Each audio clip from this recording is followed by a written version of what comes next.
बिस्मिल्लाहिर्रहमानिर्रहीम। अस्सलाम वालेकुम व्यूवर्स। लास्ट सेमेस्टर ख़त्म हो रहा है, जून है और बहुत सारे लोगों का बीएस ऑनर्स या एमए एमएससी कंप्लीट हो रहा है। इसके बाद सबसे इम्पॉर्टेंट क्वेश्चन कि एमफिल करना ज़रूरी है या नहीं, और क्या मौजूदा हालात में पाकिस्तान में गवर्नमेंट सेक्टर में या प्राइवेट सेक्टर में एमफिल के बगैर जॉब का हसूल मुमकिन है या नहीं। आज की वीडियो में हम यही डिस्कस करेंगे। हम इस वीडियो में जानेंगे scope of MPhil for job, job options with MPhil, job options without MPhil, और why MPhil is not necessary for everyone. आइए बढ़ते हैं वीडियो की तरफ। नंबर वन पहले डिस्कस करते हैं जी। अगर आप प्लान कर रहे हैं अपने बीएस के बाद, अपने एमए एमएससी के बाद आप एमफिल के लिए जाना चाह रहे हैं, तो इसकी कॉस्ट क्या है, इसकी एक्सपेंडिचर क्या है।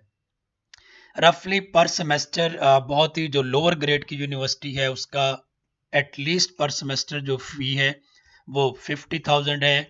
और आपको अगर बहुत ही अच्छी कैटेगरी की यूनिवर्सिटी है, महंगे शहर की यूनिवर्सिटी है, तो फिर वहाँ पर ये ट्यूशन जो है पर सेमेस्टर 150,000 भी है।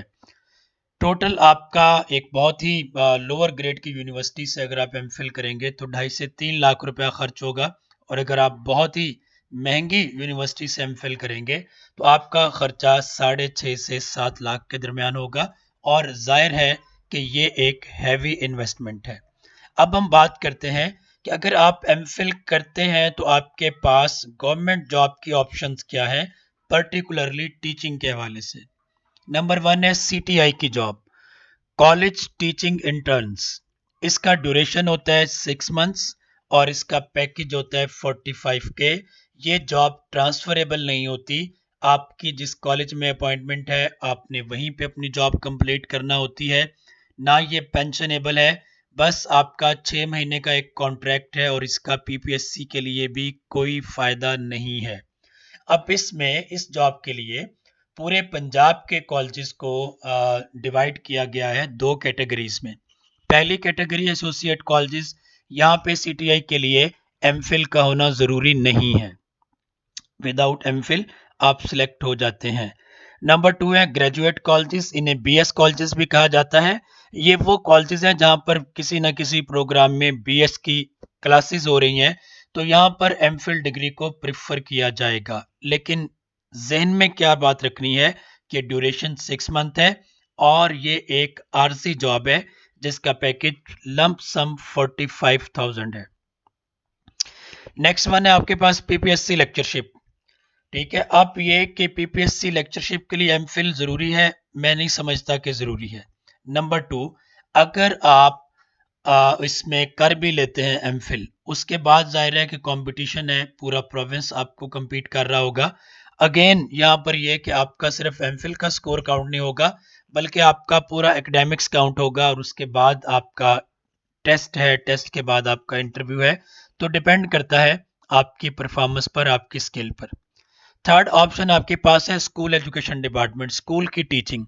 अब इसमें जब तक कोई न्यू इंडक्शन पॉलिसी नहीं आ जाती, पहली बात तो ये कि गवर्नमेंट अभी इस पोजीशन में नहीं है कि कोई जॉब्स ऑफर करे, और अगर करती भी है तो उसकी कोई पॉलिसी आएगी और उसके लिए एमफिल में कोई अलग से नंबर रखे जाते हैं या नहीं रखे जाते।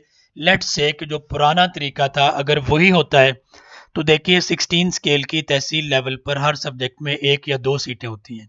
तो जो मेरिट में टॉप पे होगा वो बंदा ले जाएगा, और मेरिट में टॉप के लिए एमफिल का होना ज़रूरी नहीं है। क्यों ज़रूरी नहीं है? फॉर एग्जांपल आपकी करियर में सारी सेकंड डिवीजन है और आप एमफिल हैं, इसके बरक्स आपका जो कंटेस्टेंट है, आपका जो मेरिट में आपको compete कर रहा है, वो एक ऐसा या बंदा या बंदी है जिसकी थ्रू आउट सारी फर्स्ट डिव है और वो एमफिल नहीं है, तो वो लाजमी तौर पर आपसे आगे निकलेगा। क्योंकि जो ओल्ड स्टाइल है इंडक्शन का स्कूल एजुकेशन डिपार्टमेंट में कि आपका सिंपल मेरिट बनता है, मेरिट बनने के बाद आपका 5 नंबर का इंटरव्यू है जिसमें 3 नंबर हर एक को देने ही देने हैं। ठीक है, तो वहां पे अगर कोई मेरिट में आपसे 10 नंबर आ गया है तो आप 5 में से 5 भी ले लें तो भी आप सिलेक्ट नहीं हो पाते।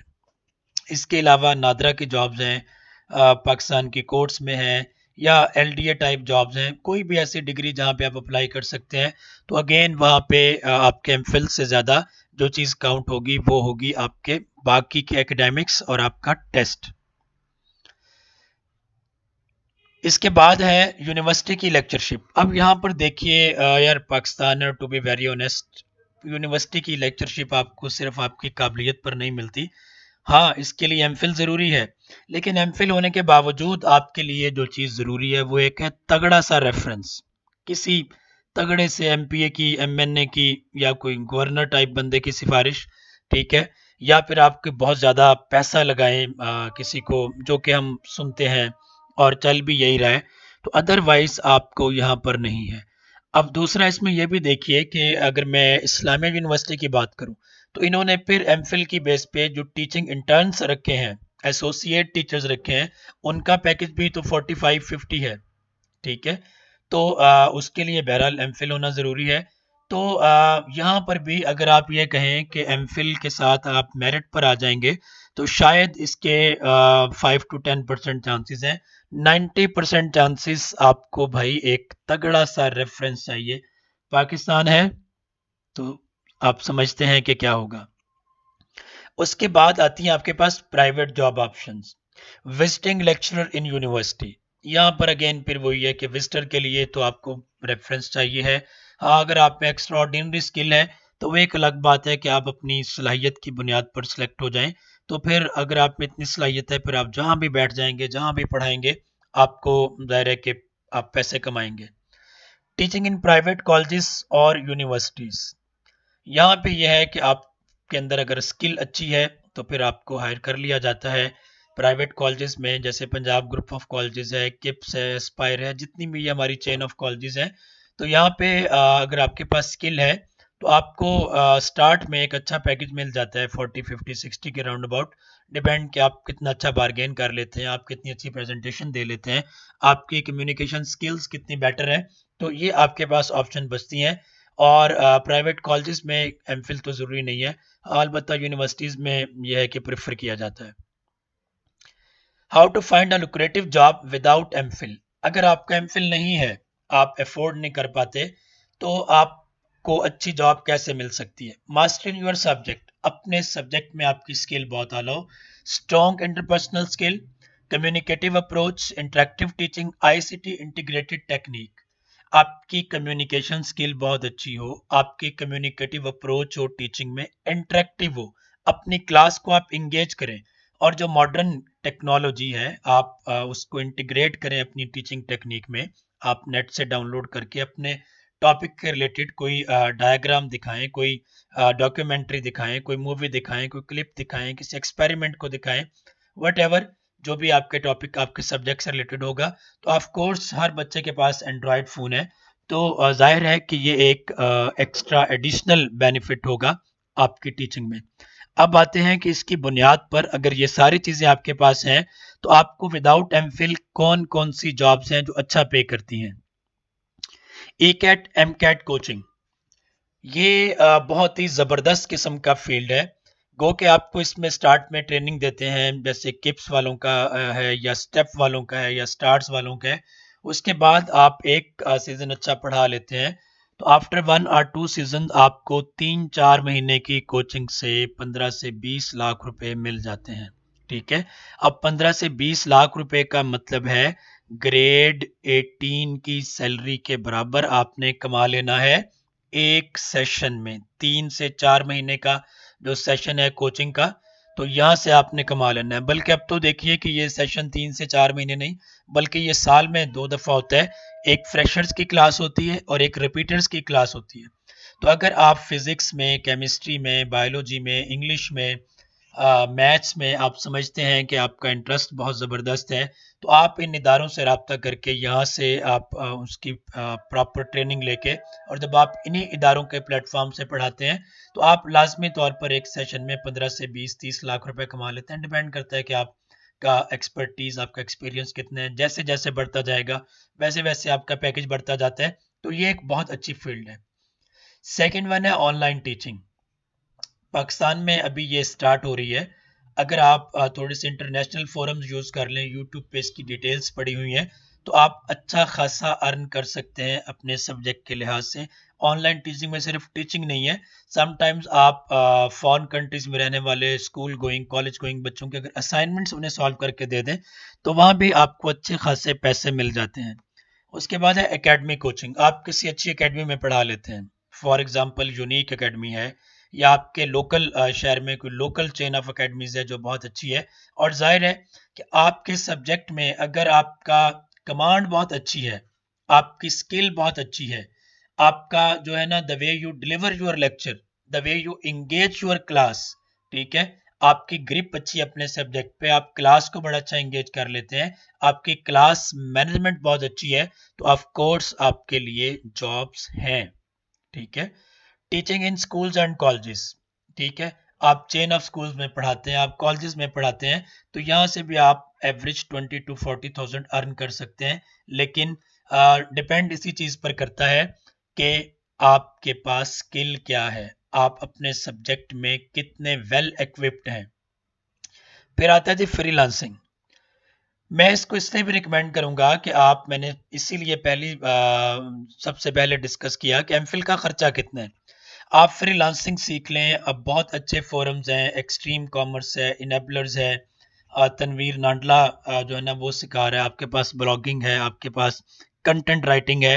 तो अगरचे इस सारे काम में आपको कम से कम 6 महीने लग जाते हैं इस स्किल को सीखने में, लेकिन यार मुझे अब एक बात बताइए कि आप पीपीएससी के लिए तैयारी करते हैं, आप 6 महीने दिन रात पढ़ते हैं, आपके पास क्या गारंटी है कि आप वहां पर सिलेक्ट नहीं होते? ठीक है, आप सिलेक्ट हो जाएंगे, कोई गारंटी नहीं है ना, it's a matter of chance and luck. ठीक है, तो आपकी सारी तैयारी एक तरफ, और वो जो आपने टेस्ट वाला 1 घंटा या 2 घंटे मैनेज करने हैं वो एक तरफ, उसके बाद लकीली अगर आप टेस्ट क्वालिफाई कर गए तो फिर इंटरव्यू के जो आपने 10 to 15 मिनट्स मैनेज करने हैं वो बड़ा मैटर करते हैं। तो ये दुरुस्त है कि फ्रीलांसिंग में भी 100% लोग कामयाब नहीं होते, लेकिन एक नई चीज़ है, और पाकिस्तान इस वक्त चौथी बड़ी मार्केट बन रहा है फ्रीलांसिंग में, तो इसको ट्राई करने में हर्जी क्या है? वैसे भी तो जॉब्स नहीं आ रही, बहुत कम जॉब्स आ रही हैं। लास्ट में मैं डिस्कस करूंगा कि MPhil is not for you if, हर बंदे को एमफिल नहीं करना चाहिए। क्यों नहीं करना चाहिए? मैंने पहले भी डिस्कस किया कि अगर आपके एकेडमिक्स में आपकी कोई एक भी फर्स्ट डिव नहीं है, सारी की सारी सेकंड डिव है, या एक का थर्ड डिव भी है, और आप एमफिल करते हैं, तो आपको इसका क्या फायदा होगा? मेरे नजदीक सिवाय पैसे और वक्त के ज़िया के आपको कोई फायदा नहीं होगा। क्यों? एक तो देखिए कि सो कॉल्ड यूनिवर्सिटीज में जिस तरह से एमफिल करवाया जा रहा है, जितना बजट पे कट लगाया है एचईसी ने यूनिवर्सिटीज के, उसके बाद यूनिवर्सिटीज तो एमफिल की डिग्रियां बांटने लगी हैं। 6 मेरिट लिस्ट लग रही हैं एमफिल की। ठीक है, यूनिवर्सिटी का बस नहीं चलता, वरना जबरदस्ती बच्चों को उठा के एमफिल की क्लास में बिठा दे। यानी आप ये देखिए कि मैं यूनिवर्सिटी का नाम नहीं लूंगा, छठी मेरिट लिस्ट तक उन्होंने इंतजार किया लोगों को, और डायरेक्ट जाके जो है वो मिड के एग्जाम में बिठाया, न सिर्फ बिठाया बल्कि 80% मार्क्स दे के लोगों को पास भी किया गया। लोगों से कहा गया, स्टूडेंट से कहा गया कि आप पेपर में जो आता है आपको लिख दें, आप पेपर खाली ना छोड़े। 80% नंबर दे के इन बच्चों को पास किया गया जिन्होंने एमफिल से पहले एक भी क्लास नहीं ली थी। ठीक है, तो ये भावलपुर डिवीजन की 2 यूनिवर्सिटीज ने ये काम किया है, तो नाम मैं नहीं लूंगा। तो यार एमफिल का देखिए कि उसका जो है ना वो स्टैंडर्ड भी क्या रह गया। तो इसके बरक्स मैं आपसे ये कहूंगा कि अगर आपको अफोर्डेबिलिटी का प्रॉब्लम है, और अगर नहीं भी है लेकिन आपके सारे जो है ना वो ग्रेड्स जो हैं वो लोअर ग्रेड्स हैं, आपके मैट्रिक से लेके आपके बीएस तक, एमएमएससी तक, तो भाई क्या करना है एमफिल करके? यही पैसा किसी बिजनेस में लगाएं। और अगर आप फीमेल हैं तो आप कोई स्किल सीखें, आप ब्लॉगिंग सीख लें, आप यूट्यूब जो है ना उस पर सीख लें, आप आर्टिकल राइटिंग सीख लें, आप कोई और ऑनलाइन कोचिंग या इस टाइप का कुछ भी कीजिए, लेकिन अपना वक्त और अपना पैसा बर्बाद मत कीजिए। एक और डिग्री में एडमिशन लेके आप टाइम तो किल कर सकते हैं, लेकिन शायद एक अच्छे फ्यूचर को बिल्डअप नहीं कर सकते। आई होप कि मैंने अपना पॉइंट बड़ा क्लियरली समझाने की कोशिश की, और आपको भी इससे यकीनन फ़ायदा हुआ होगा। Thank you so much. Comment box में ज़रूर बताइएगा कि आपको मेरे आइडियाज़ कैसे लगे। मिलते हैं अगली वीडियो में।